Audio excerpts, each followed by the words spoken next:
What is up, YouTube? HPJ here, and I hope you all are doing well.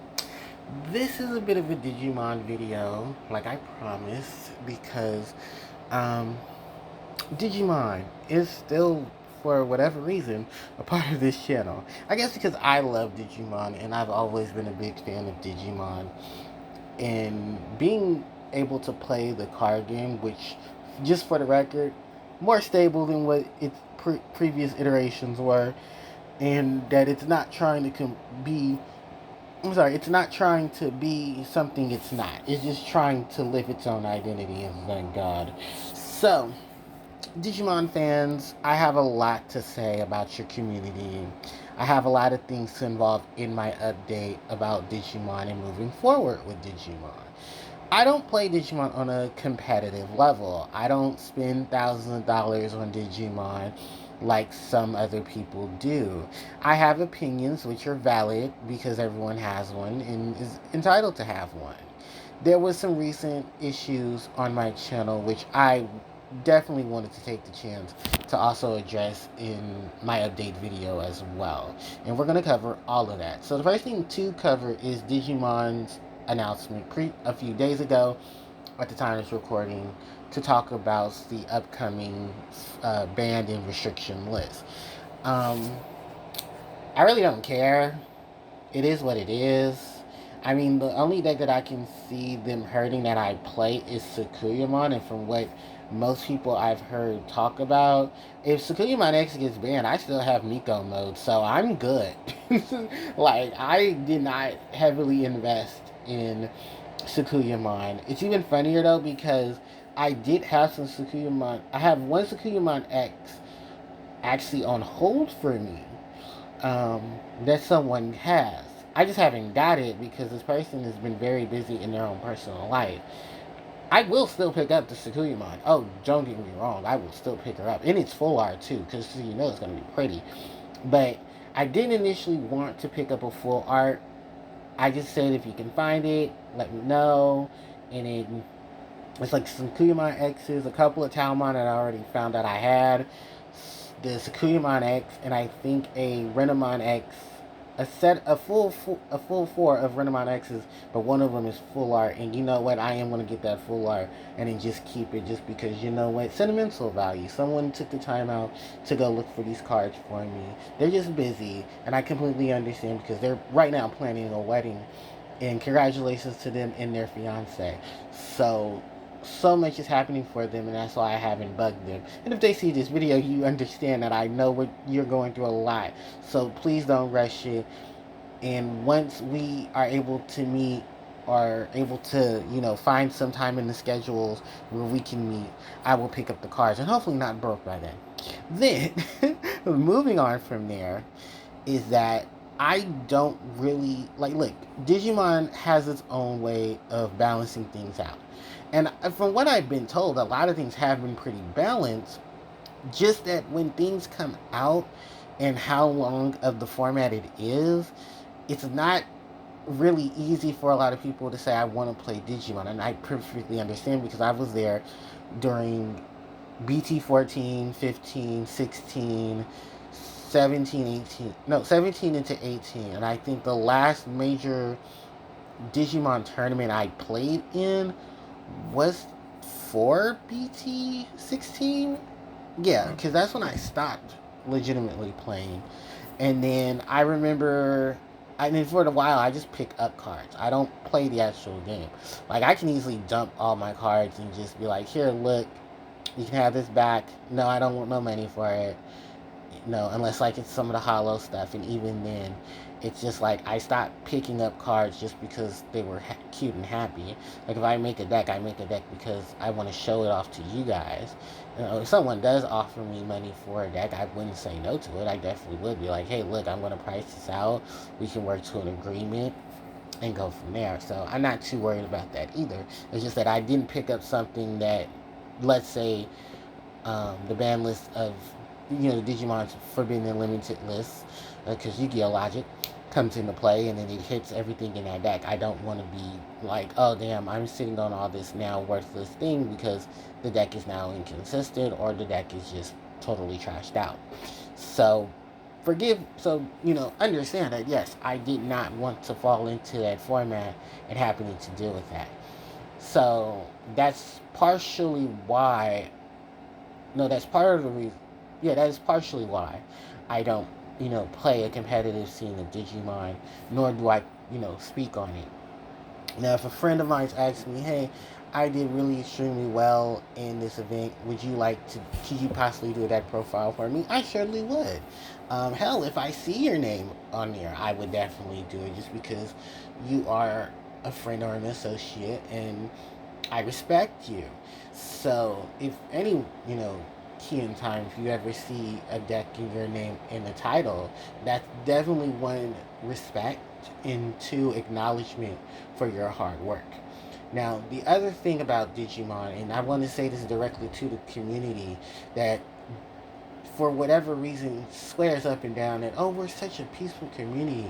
Not with the comments you guys leave in some of my deck profiles. I want to address that very clearly. Is stop throwing stones from your glass houses. And when I say that, I mean just because you can pay out for a set of Mirai Mikagura from EX6, like someone mentioned on my last comment, I deleted the comment because the comment was very backhanded compliment. It was like, oh, you built the deck, that's great, and you're using the yellow base. But where are the Mirai from EX6? Like, I didn't explain in the video that you clearly didn't listen to, that yeah, I didn't have Mirai because she's very expensive.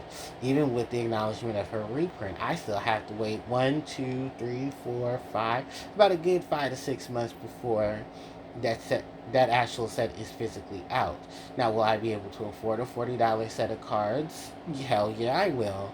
Why? Because by that time it should be tax time, and I would so most likely have the money to pay for it. But do I have the money currently to pay for it now? No. No, no. I know what my budget is. I know what my bills and my standings are. I didn't go build $100,000 deck just because I wanted to show off. No, I built a deck with knowing it has consistency issues for all other fabulous reasons that I'll explain. But I ended up building a deck because I enjoyed playing Digimon and I loved the Digimon that were in the deck. Just like when I was building red hybrid, when I was building yellow hybrid, when I was building was it the Numemon Edamon stuff? Oh, I was building that because I just wanted to have funsies. Because people told me, oh, that deck would never be competitive, and then literally a week later, bam, this deck starts winning events. Eggs on face. Now, even with that in told, I only picked up Digimon decks or Digimon lineups that I actually enjoyed. Syndrellimon and Zephyrimon were kind of those I owe an apology to because I did not get the chance to pick them up when they initially came out because I was already still dealing with not one, not wanting to really play the game. Hybrid one, I was going to come back with hybrid, but then it was just way too many hybrid stuff coming out all at once, and I was like, you know what, I'm good. So I walked away from it, literally. But I did, like I am right now, I'm going back to get a lot of those cards. Are they really amazing cards? Oh, definitely. Syndrellimon is about to be the next Sakuyamon, and I'm not even joking because of how really good and structured that deck can be. And I'm sure someone can literally pilot the deck and do extremely well. That Pheromon has had one recent top in the last major event, and I do still have hope for it only because both Overclock Puppet setup can be really good, and I believe Vortex is basically just that. But let's be real, the mechanics for them are really good. The lineup for things is really solid. They just both need that extra oomph to really get them over it. Maybe they both need an ace. Or actually, I think Zephyramon has an ace. Maybe there needs to just be more consistency in the deck. I haven't really got a chance to look at all the cards in the deck myself before looking into it, but there is going to be a review of that of that structure deck soon enough. And then in the same process, I got to go buy another battle waltz structure that for Syndrellimon, because I kind of need some more pieces from it too. And I kind of want to go more so of the blocker variant of Syndrellimon and not the one with the BT22 one, because she's not bad. It's just that I like the blocker aspect combined with the overclock and the puppets and creating the familiar tokens, and then taking advantage of protection by popping the tokens or popping the other puppet Digimon. And then they really work well because they have a lot of on deletion abilities, and that really works well. And then the inheritables generate source as well. So it's a lot of really good things that I've been thinking about when Syndrellimon, and just really trying to figure out how to organize it. And if somebody takes my idea and run with it, all I ask for is a shout out.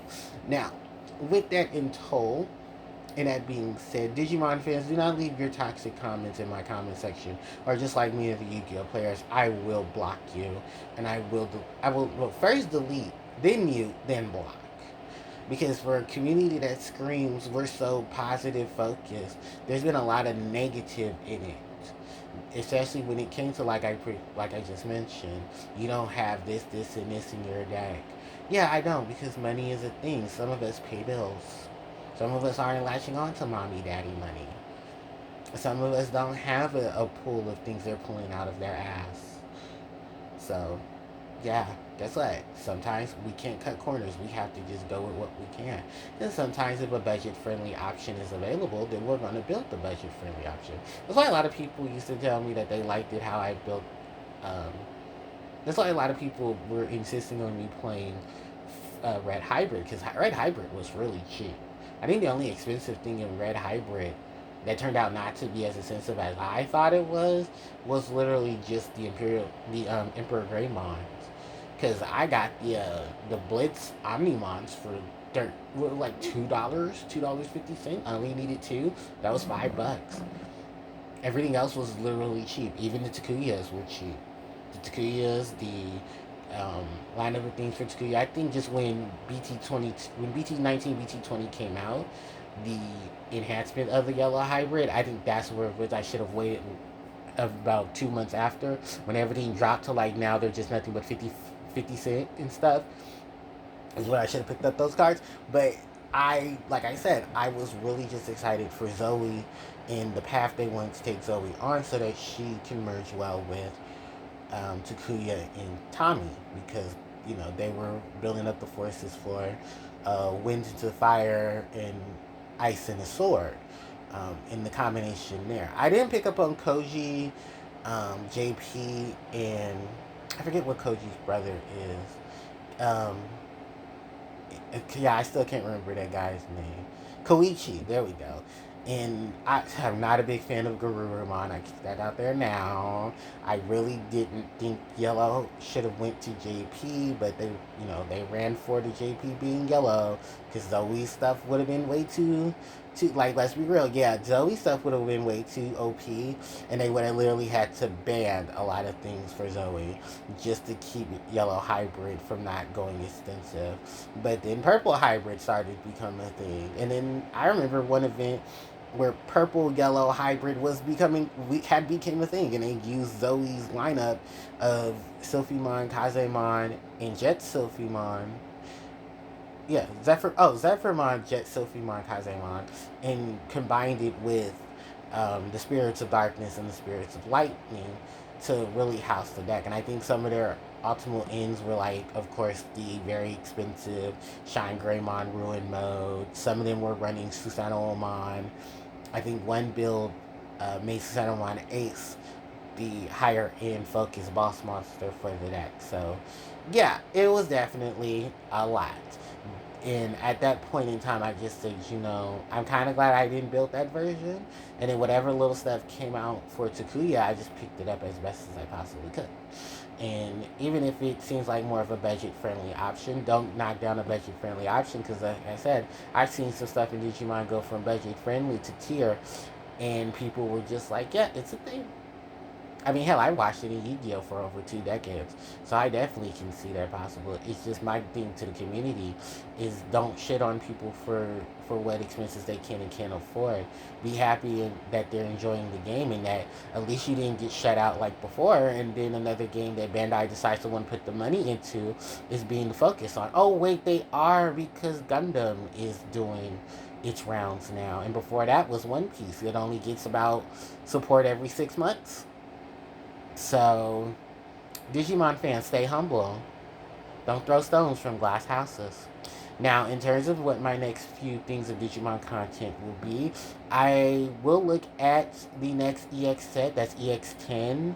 I will look at BT23, I'll look at EX11, and I'll look at BT24. If there's anything impossible that I would like to see, if there's things I like in them, then I will pursue, but if not, then I won't. The other thing to also mention is that I will be looking at the Sakuyamon structure that's coming out in December. Amethyst Mandala. Y'all know I like my Sakuyamon, you know I like my spiritual stuff.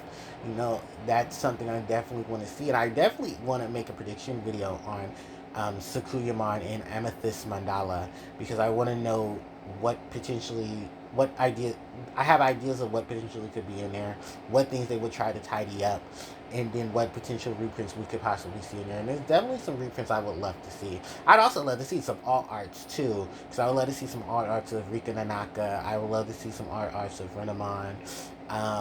Maybe be the set that breaks the mold and put in some EXs.